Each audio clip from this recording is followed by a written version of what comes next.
Conrad. Gyi. Go Blue. Go Blue, Gyi. I've got my Michigan shirt on. We are, as of this recording, we are days away from the debut of the Big Ten football season. Can't wait. I can't wait. Because the only thing that I've been watching recently are virtual legal conferences. And I suspect we're going to be doing virtual football as well, but at least they will be in person. I'm missing these conferences. I'm missing the in-person stuff. So talk to me a little bit about Clio. Yeah, I know you lurked through there, and there were some big items that came out of that.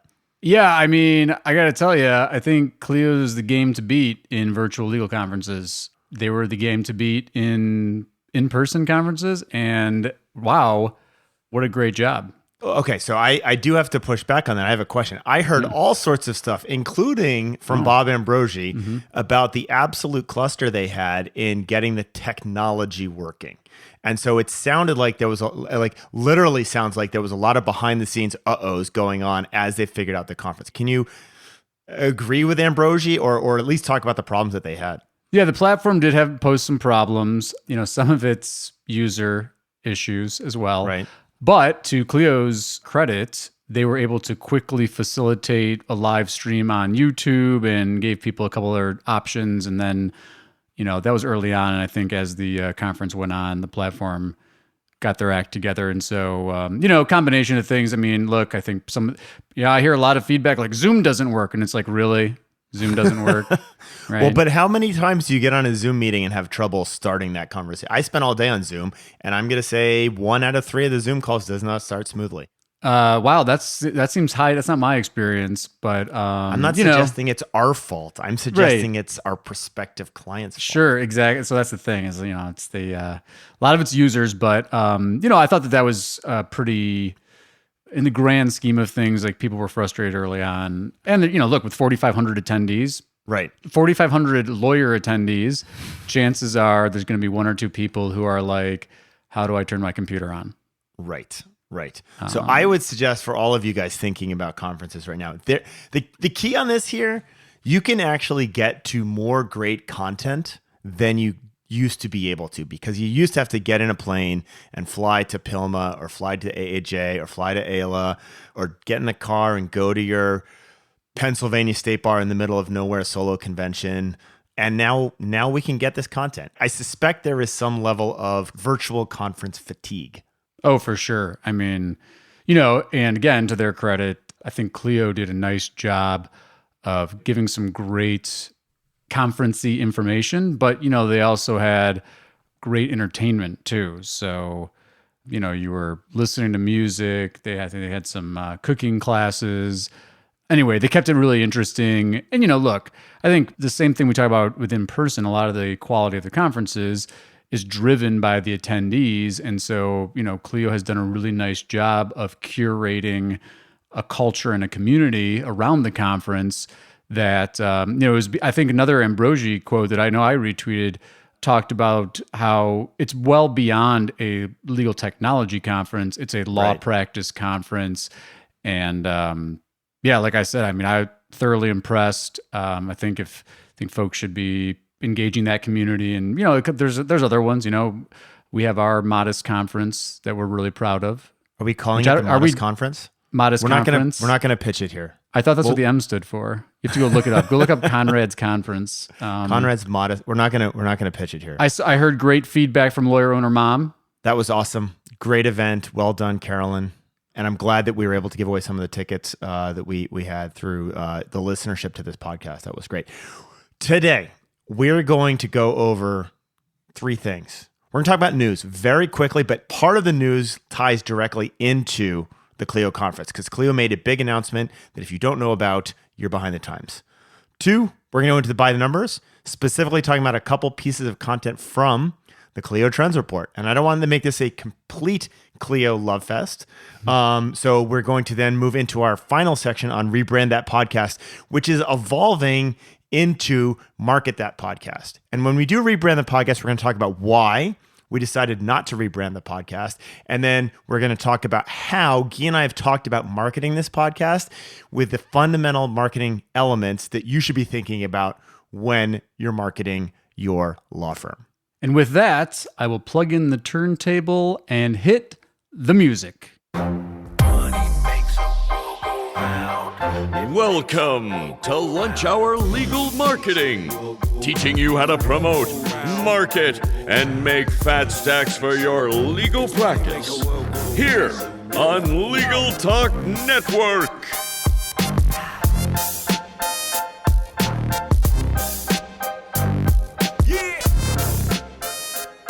Welcome to Lunch Hour Legal Marketing. Before we get started, we would like to thank Alert Communications for sponsoring this episode.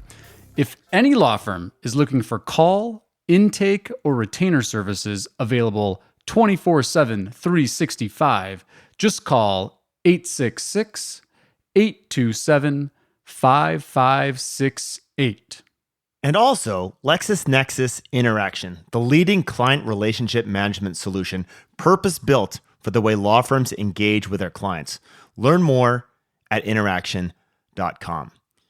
Now, Gyi, before, and I told you we had this really kind of clear agenda, I want to talk about Interaction because this has started to cross my plate. And we so far have not really talked about any of these sponsors directly. And so I want to just bring this out.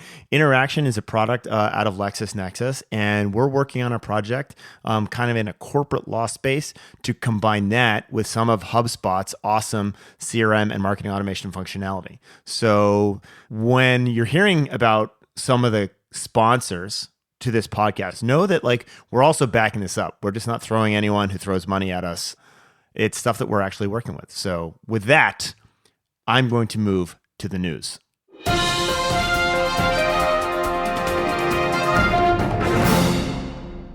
All right, here's the news. Starting with last time we started with an acquisition in the legal tech space. Today, we're going to start with an acquisition in the legal tech space. In fact, two.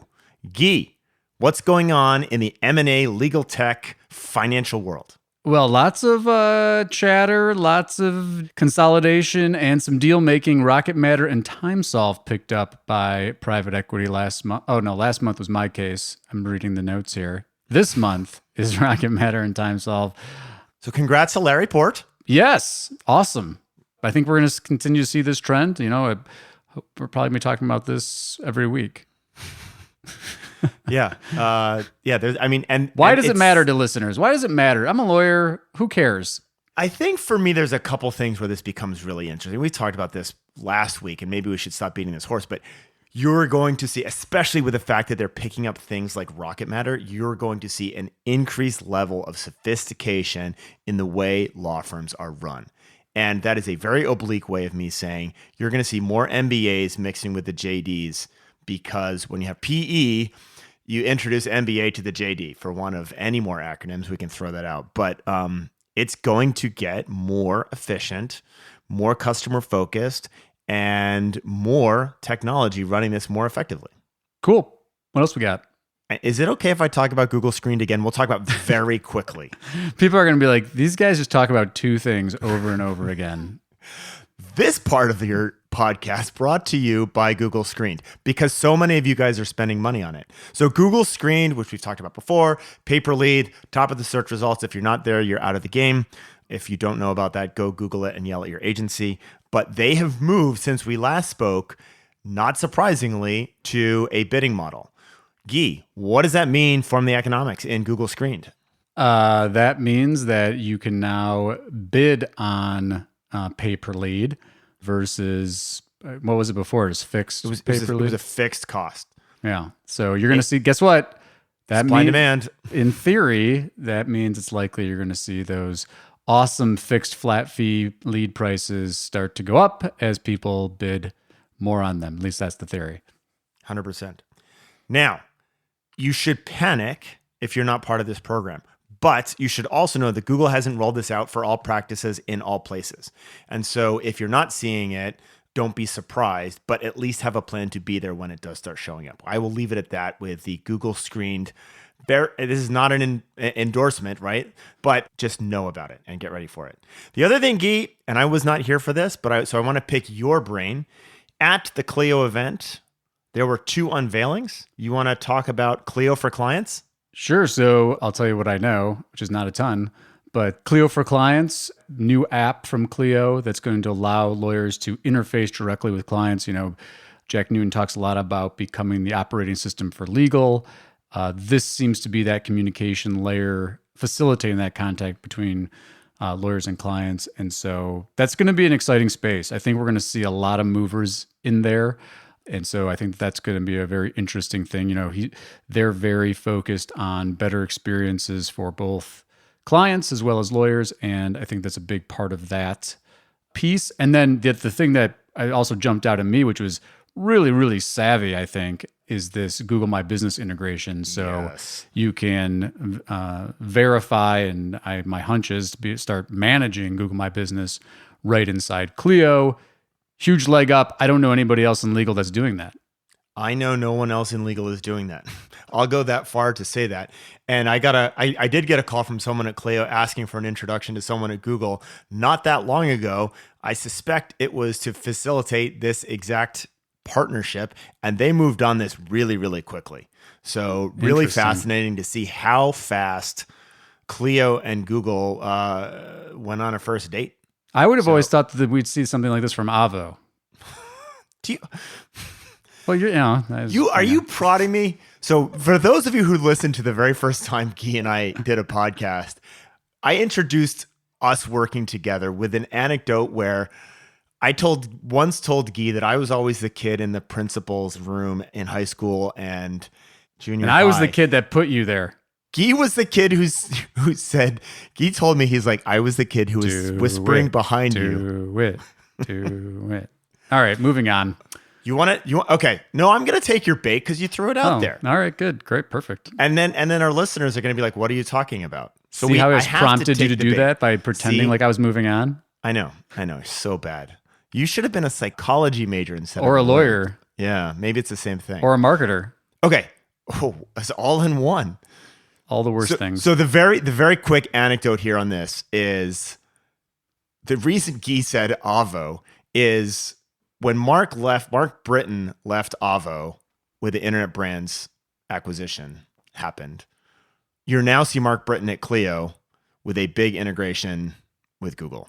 Put those two things together, right? I would have expected something like this coming out of Avo, and they have just gone silent. I've heard nothing about Avo for ages.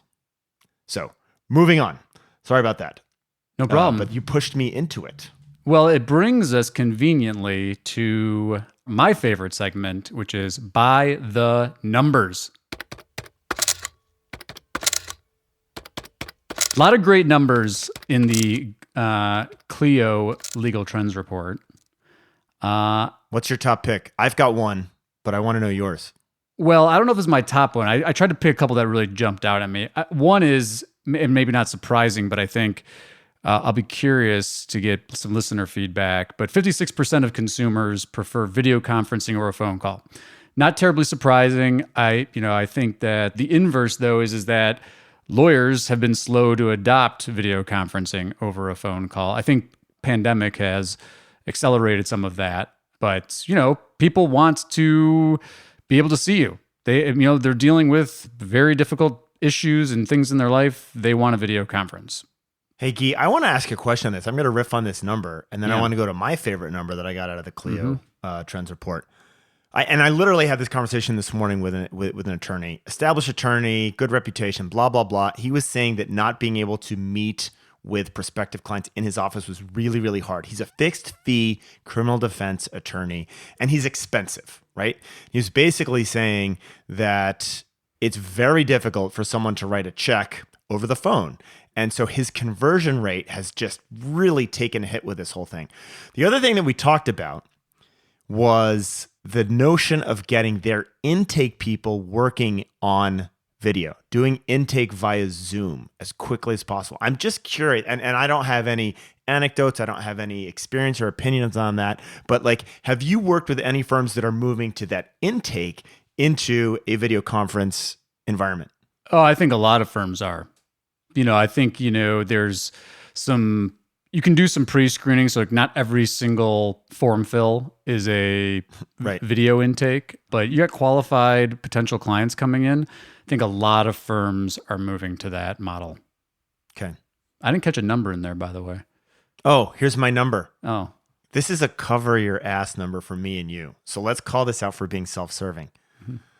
Clio Trends, personal injury down 20% with COVID. Okay.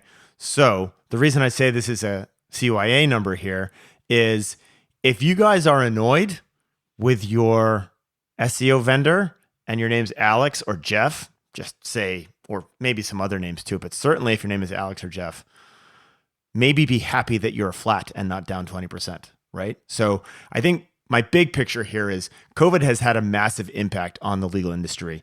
Get your hands on the trends report, get an understanding of what's happened for your specific practice area, and set your understanding and expectations for what marketing can achieve and where they should be focused based on what's going on in the macro climate, because there are more exogenous variables messing around with how things are working in the marketing world than there really ever have been before.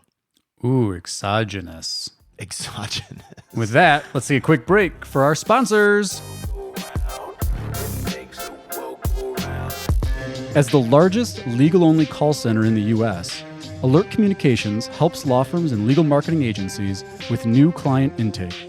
Alert captures and responds to all leads 24/7, 365 as an extension of your firm in both English and Spanish. Alert uses proven intake methods, customizing responses as needed, which earns the trust of clients and improves client retention. To find out how Alert can help your law office, call 866-827-5568 or visit alertcommunications.com/LTN. The right client relationship management solution enables and empowers firm growth. LexisNexis Interaction is designed specifically for law firms and embeds client intelligence at the heart of every interaction, providing valuable insights into client relationships so you can make strategic decisions about how to focus your resources to gain more business. Learn more and request your free demo at interaction.com/lunchhour. As we do from time to time to express our gratitude for our dear listeners, we would like to spend a moment reading some of our recent reviews. First, from our friend Willie Peacock, hashtag LHLM brand. I like the straightforward name, the jingle. I love it, but I took it as intentionally over the top given the credibility of the hosts. Hashtag LHLM brand from Willie. Thank you, Willie. Thank you, Willie. We really appreciate that. I think perhaps you gave us more credit than we deserve. And for folks that have been following along, you know we've been on this journey about rap music. Here's a recent rap music shout out. Recently, I found your podcast and I've only listened to it for a few episodes. I wanted to respond to the comment that rap music is not good or should be changed. I like it. At the end of the day, the reason why we are listening to your marketing tips is to make money at our firm. It's about 30 seconds. All the haters can deal with it. Keep up the good work. Thank you so much. And please do leave reviews for us both on Apple Podcasts, or you can send them to hashtag LHLM or hashtag LHLM brand on Twitter. So Willie brings up the straightforward name. And we talk a little bit about the importance of name within a brand name for a law firm, but also within the podcast, the legal marketing part of that, both from an SEO as well as what is this about, very, very flagrantly clear. This is a great segue into our next segment, Rebrand That Podcast.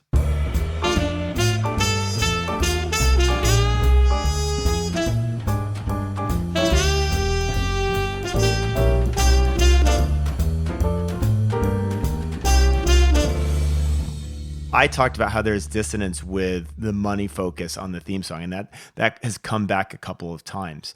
And I do appreciate the compliment of giving the credibility of the host. And I think that's part of this for us. I'll continue to think on the jingle, but we have decided to keep the name Lunch Hour Legal Marketing. And we spent a lot of time, we talked to the people at Legal Talk Network.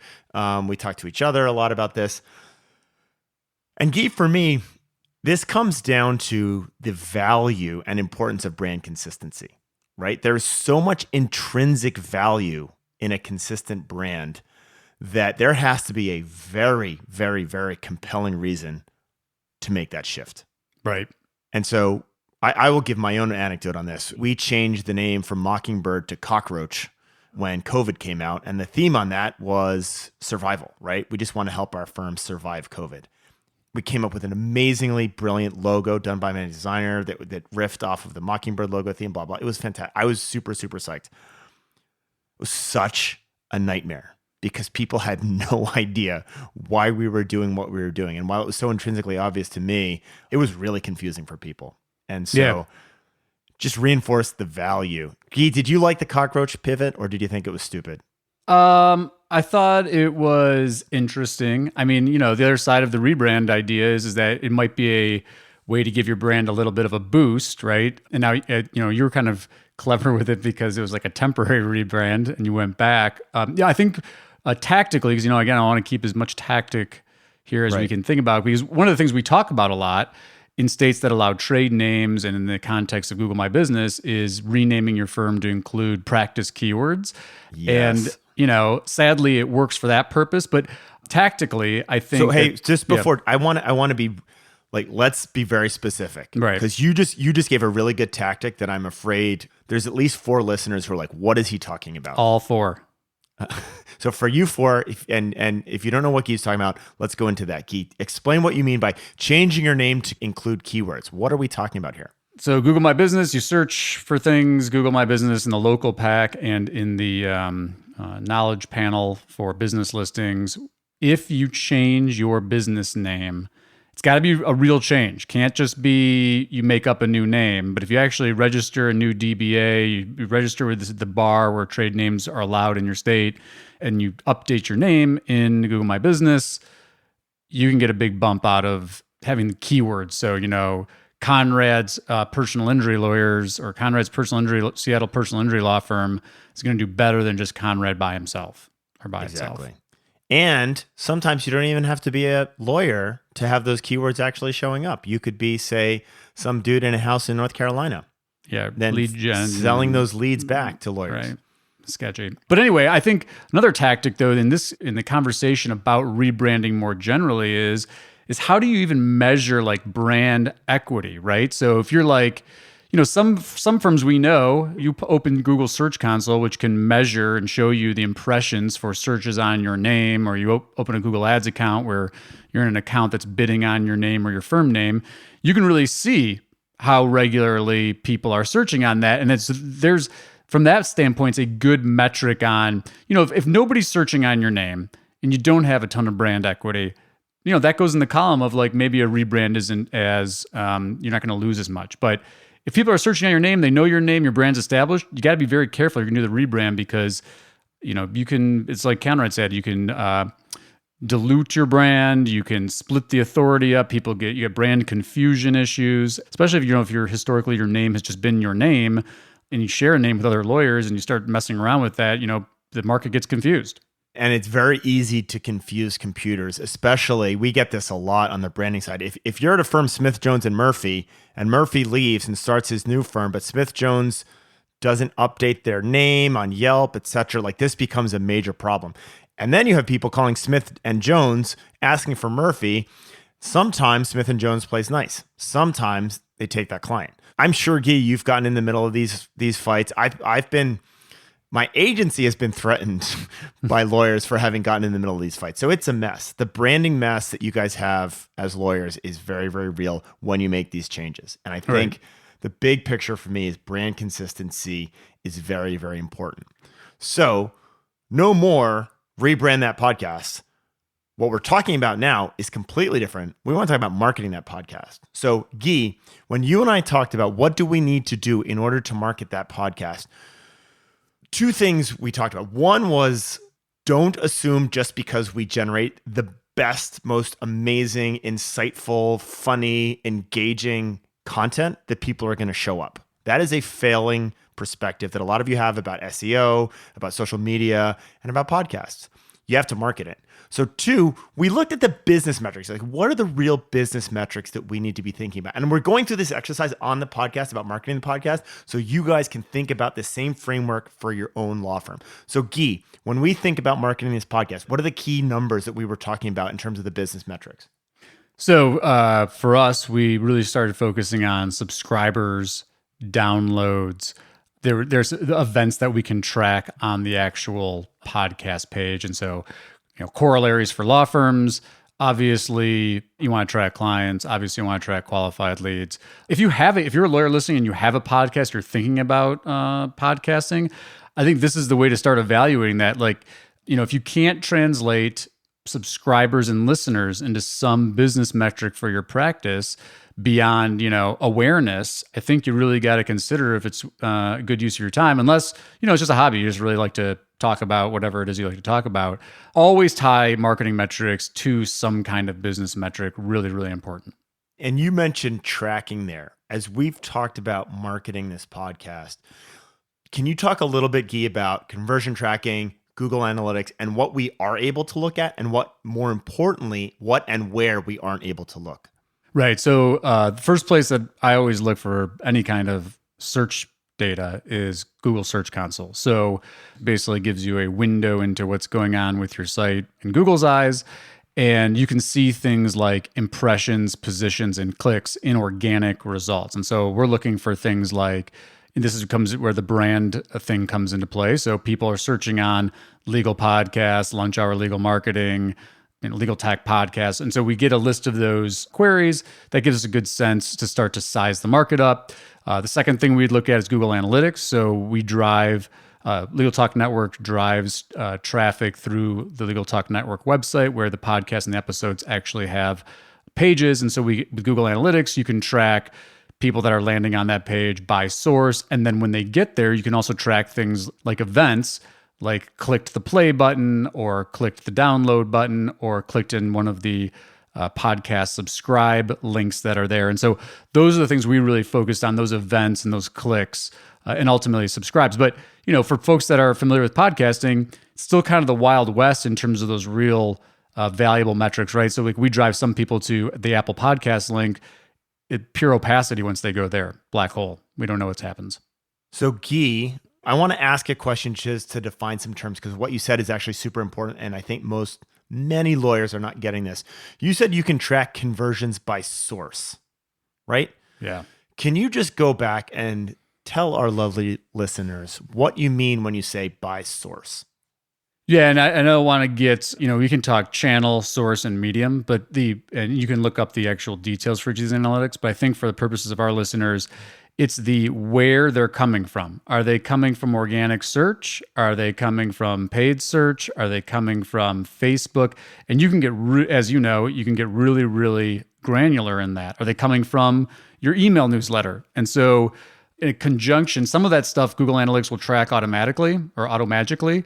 They know source medium data, but if you want to get down to campaign and content and that kind of thing, you need to be looking into adding UTM parameters to your URLs, which is a little bit more complicated, but really not that complicated. You just search for like UTM campaign builder, free tool. It'll guide you through creating them. You add them to your URLs. And now you've got some real granular tracking to your pages. So the UTM parameters, basically, I'll use a very simple, we'll use an example. Maybe Gyi and I want to know if a picture of Gyi and Conrad does a great job at driving people to listen to the podcast, or maybe a picture of a spitting llama with headphones behind a volcano that's exploding, right? Which of those work? I actually don't care which. I'm curious, but I don't care which. What I want to know is, did they work? And so with a UTM parameter, you can actually run both of those pieces of creative and track down to those actual downloads. Was it the llama or was it Gyi and Conrad in a shirt and tie, right? And that's where you start getting to a point where you're making really, really smart decisions. And I like to think of this as a very simplistic matrix. You have, along one side of the matrix, you have a series of different creative. Llama, Gyi and Conrad, maybe Bob Ambrogi talking about how eloquent we are, right? That could be the third one. And then you want to see where you can actually send that. So Gyi, what are some of the places we could market this, right? We've got LinkedIn, display, Facebook. We could run pay-per-click on this. We could run Facebook. We could email run campaigns. Emails. Should we try Instagram? No. Yeah, absolutely. Okay, we should try Instagram. Why not?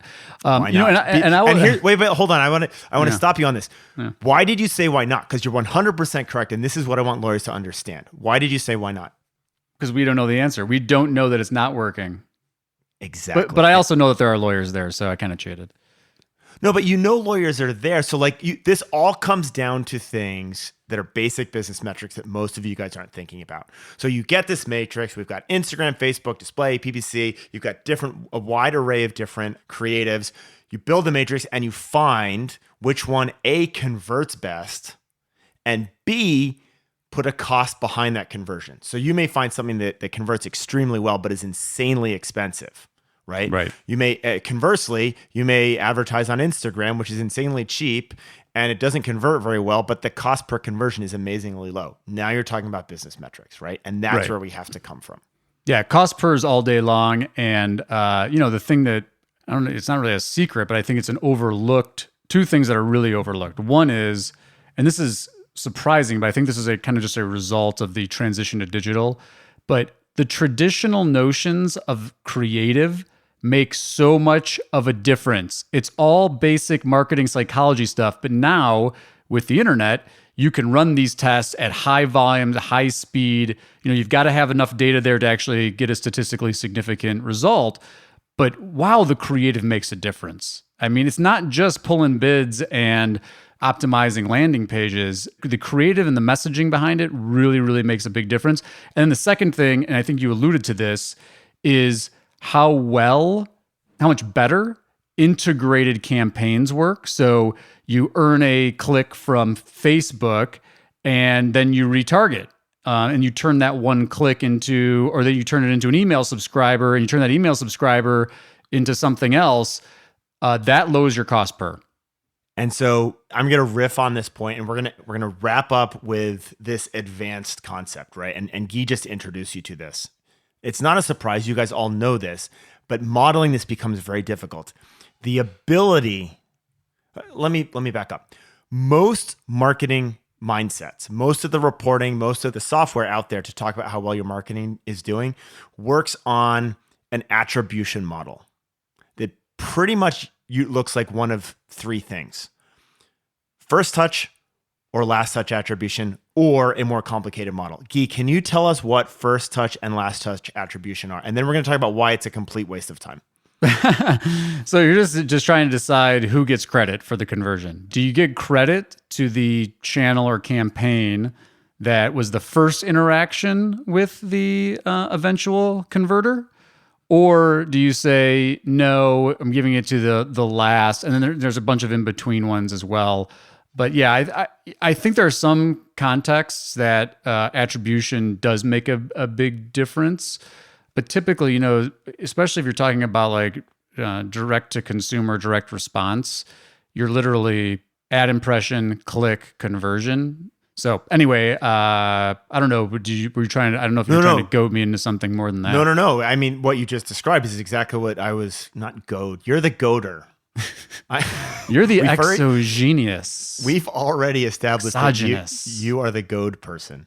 No, my point was exactly what you just went through. There's different models, right? You can have the first touch model. You can have the last touch model. There's a 40-20-40 model where the first touch gets 40% of the value of the conversion. The last gets 40. Everything in the middle split between 20.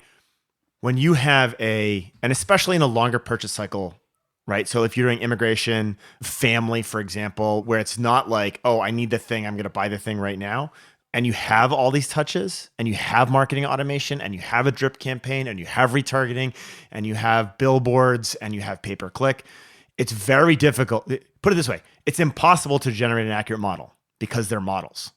And so I have really evolved my thinking on this to thinking about within the system, you need the system to work really well, any of these individual channels, but across the board, you are looking at an across the board cost per that becomes important, and driving that down or maximizing what you get out of that becomes the key, right? It's hard. This is not linear straight. This is chestnut checkers, three-dimensional chestnut checkers, right? For want of overusing a very popular phrase right now, but it's hard. And it's wrong when you try and model it. So sadly, we are out of time for this episode, which means that Conrad and I won't be able to have our knockdown drag-out fight about asking the question, how did you find us? but I think we should still have a fight between now and our next episode. And what we set up in this episode is basically we're going to try and market the podcast. We're going to use a bunch of different tactics. I'm not going to tell Gyi what we're doing. He's not going to tell me what he's doing, but we're going to track all of this with the UTM codes that we were talking about earlier, see if we can spend some money and who drives the most listeners for the lowest cost. We're going to share all of that with you, the tactics that we used, how we tracked it, the results, and you guys can determine for yourselves who's the best marketer. And with that, thank you again, listeners. If you just dropped on this podcast episode and you have no idea what it's all about, please do go learn about Lunch Hour Legal Marketing. Subscribe on Apple Podcasts or your favorite podcast app. And do leave us reviews and feedback. We really want to know what you're thinking. Thanks so much. Until next time, this is Conrad and Gyi signing off for Lunch Hour Legal Marketing.